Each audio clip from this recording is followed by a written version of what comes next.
দেখুন তো, এটা কিসের তরকারি? ময়দার তরকারি। হ্যাঁ, ঠিকই শুনেছেন। এটি মায়াপুরের প্রসিদ্ধ সেই ময়দার তরকারি, যাকে আমরা কাশ্মীরি পনিরও বলে থাকি। এই দেখুন, আসুন তবে রেসিপিটা দেখে নেওয়া যাক। এর জন্য আমি নিয়ে নিয়েছি 4 কাপ পরিমাণ ময়দা, আর এর মধ্যে অল্প পরিমাণ লবণ দিয়ে দিলাম।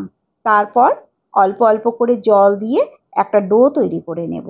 আমরা রুটি বা পরোটা তৈরি করার জন্য যেমনভাবে ডো তৈরি করি, ঠিক সেইভাবে ময়দাটাকে মাখিয়ে নেব। এই দেখুন, অল্প অল্প করে জল দিয়ে আমি একটি ডো তৈরি করে নিলাম। তারপর ওপর থেকে একটু তেল মাখিয়ে এটি 2 ঘন্টার জন্য রেস্টে রেখে দেব। এবার 4-5টে কাঁচা লঙ্কা, একটা টমেটো আর আদা পেস্ট করে নিলাম। আর নিয়ে নিলাম 1 চামচ পরিমাণ হলুদের গুঁড়ো, 1 চামচ জিরের গুঁড়ো, 1 চামচ ধনের গুঁড়ো, 1 চামচ কাশ্মীরি লাল লঙ্কার গুঁড়ো। অল্প অল্প জল দিয়ে একটা ব্যাটার তৈরি করে নিলাম। এবার 2 ঘন্টা পর ময়দার মধ্যে অল্প অল্প করে জল দিয়ে ময়দাটাকে এইভাবে চটকে চটকে মেখে নিব। আর এর থেকে যে সাদা জলটা বের হবে সেটাকে আমরা ফেলে দেব।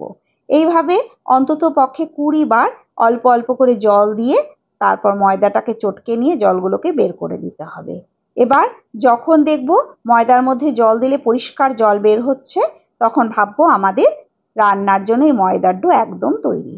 এবার এর থেকে অল্প অল্প করে এইভাবে আমি লেচি কেটে নিলাম। সবগুলো লেচি কাটা হয়ে গেল। এবার কড়াইতে তেল গরম করে তাতে এক এক করে লেচিগুলো দিয়ে দেব। লেচিগুলো একটু ফাঁকা ফাঁকা করে দিলেই ভালো, নতবা একটির সঙ্গে একটি লেগে যেতে পারে। এই দেখুন কত সুন্দর ফুলে গেছে। এবার এগুলোকে উল্টে পাল্টে হালকা লাল করে ভেজে তুলে নেব। এবার বাকি লেচিগুলো আমি এর মধ্যে দিয়ে দিলাম। তারপর আবার ওই একই রকম ভাবে সবগুলো ময়দার বড়া আমি ভেজে তুলে নিলাম। এবার আগে থেকে 3টে আলু আমি কেটে ধুয়ে পরিষ্কার করে নিয়েছিলাম, সেই আলুটা ওই তেলের মধ্যে দিয়ে হলুদ লবণ দিয়ে ভেজে তুলে নিলাম। আর ওই তেলের মধ্যে গোটা জিরে, শুকনো লঙ্কা আর গোটা গরম মশলা ফোড়ন দিয়ে দিলাম। ফোড়ন থেকে সুন্দর গন্ধ বেরোলে আমি যে মশলাগুলো আগেই তৈরি করে রেখেছিলাম সেই মশলাগুলো দিয়ে দিলাম, আর দিয়ে দিলাম পরিমাণ মতো লবণ। তারপর মশলাটা একটু কষিয়ে নিয়ে এর মধ্যে অল্প পরিমাণ জল দিয়ে ভাজা আলুগুলো দিয়ে একটা ঢাকা দিয়ে দিলাম, গ্যাসের ফ্লেম লোতে রেখে। এবার ঢাকা তুললে দেখুন আলুগুলো আমার সেদ্ধ হয়ে গেছে। এবার এর মধ্যে পরিমাণ মতো গরম জল দিয়ে দেব। ঝোল ফুটে উঠলে এর মধ্যে আমি ময়দার বড়াগুলো দিয়ে দেব। তারপর 4-5 মিনিট খুব ভালো করে ফুটিয়ে নেব। এর মধ্যে দিয়ে দেবো অল্প পরিমাণ চিনি, আর সবশেষে 1/2 চামচ ঘি দিয়ে গ্যাসের ফ্লেম বন্ধ করে দেব। দেখুন আমাদের ময়দার তরকারি একদম তৈরি।